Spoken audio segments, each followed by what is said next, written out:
வணக்கம்.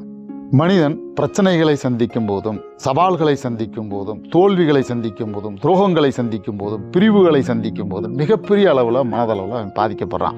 காரணம் என்ன அப்படின்னா, இவை அனைத்தும் எதிர்மறையானவை அப்படின்னு அவனுக்கு கற்பிக்கப்பட்டு கொண்டே இருக்கிறது. ஆனால் அது உண்மை இல்லை. இந்த மாதிரியான சூழல்களில் தான் அவன் தன்னை யார் என்று உணர்கிறான், தன்னுடைய பலத்தை உணர்கின்றான். அதே மாதிரி அவனுடைய மனபலமும் உறுதி செய்யப்படுகிறது அப்படிங்கிறது நிதர்சனமான ஒரு உண்மை.